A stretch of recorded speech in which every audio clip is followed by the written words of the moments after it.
Good afternoon. So, I wouldn't usually record on run day, i.e. a day that I have run, as I did this morning. But it occurred to me and I realised that I need to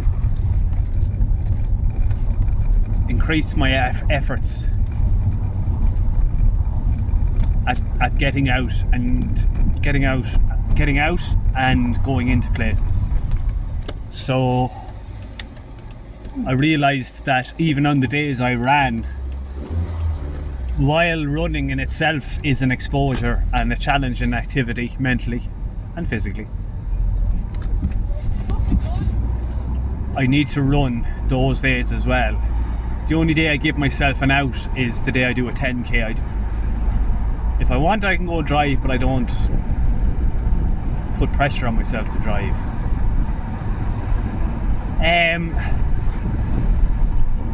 So this could be the first. I can't remember driving after a run recently, in recent times at least. So could be the first time in a while. So you could kind of argue that it could go one of two ways. That with the exertion of the run, it tends to have an anxiolytic effect or reduce the anxiety, and that would make the drive more comfortable. Or conversely, because I've already been out for 40 minutes in the open air challenging the anxiety, it's kind of opened the floodgates. So I'll know at the end of the drive. I'm sat at traffic lights at the minute. Now, I'm not taking the typical route that I would on non-running days, the long route as I call it, because I thought it would be more beneficial to mix it up and go the opposite direction on my run days. Makes more sense. You're exposed to more areas. My car won't get into fucking gear.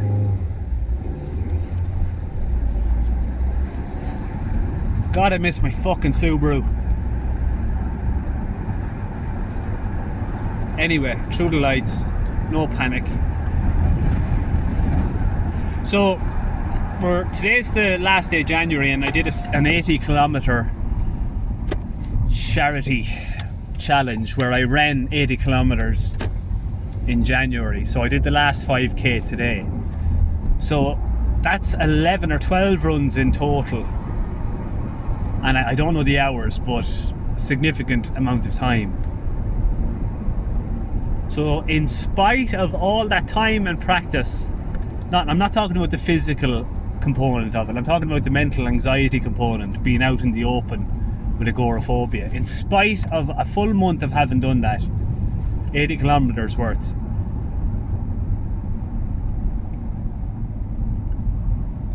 let me rephrase that, I'm only starting to have, not in spite of, but I'm only starting to have confidence that I'll get the run done regardless now.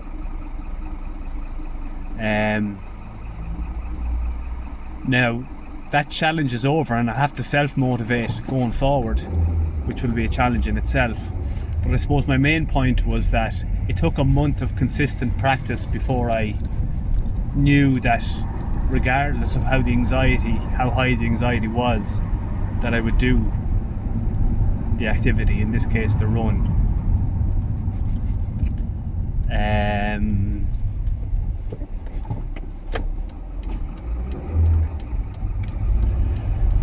So I don't have that confidence with the driving yet, because I haven't been as consistent with the driving. Not but fucking traffic lights.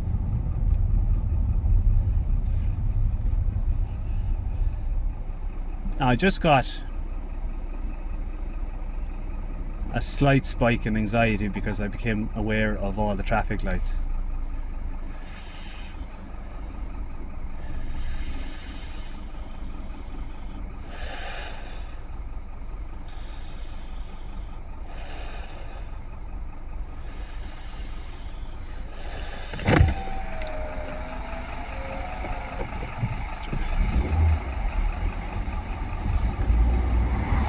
Didn't do my breathing there, I should have.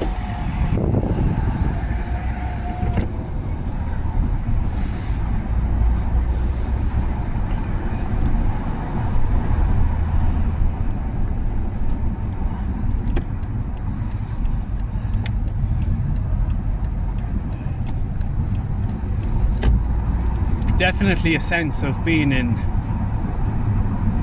unfamiliar territory here, so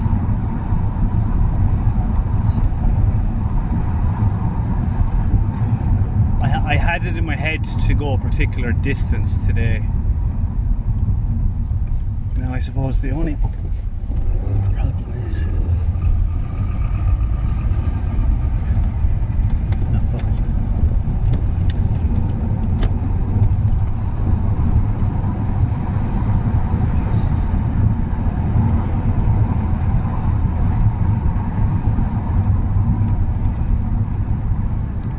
Little bit panicky.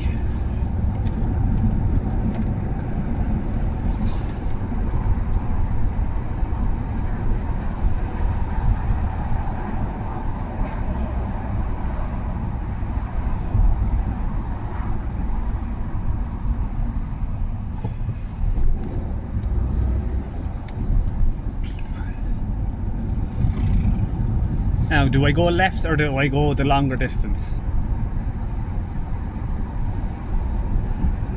Fuck it, we'll go the long distance.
Some pretty significant,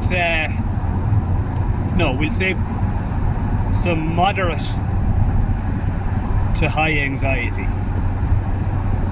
I kept getting flashes of being far from home.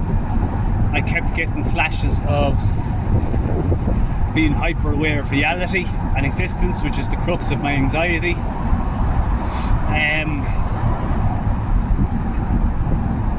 Wasn't as consistent as I'd like with the breathing, but given it was the first time I'd driven that route in months, I'm not going to be too hard on myself.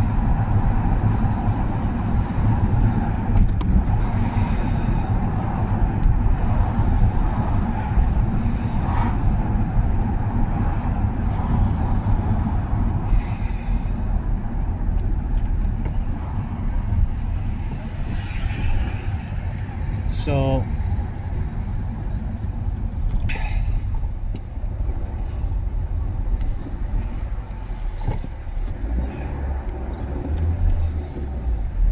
had multiple choices of which, because it's such a mazy little town, I had multiple choices of which direction to go. I felt I'd achieved enough, so I kind of went the short route, because had I gone the other way, it's kind of the same route that I go on the non-run days. So there was kind of nothing new there potentially. Maybe I should have anyway, but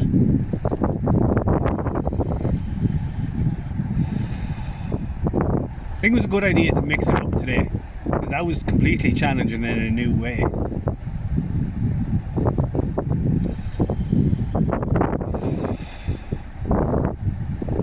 Just goes to show I have to mix it up a lot.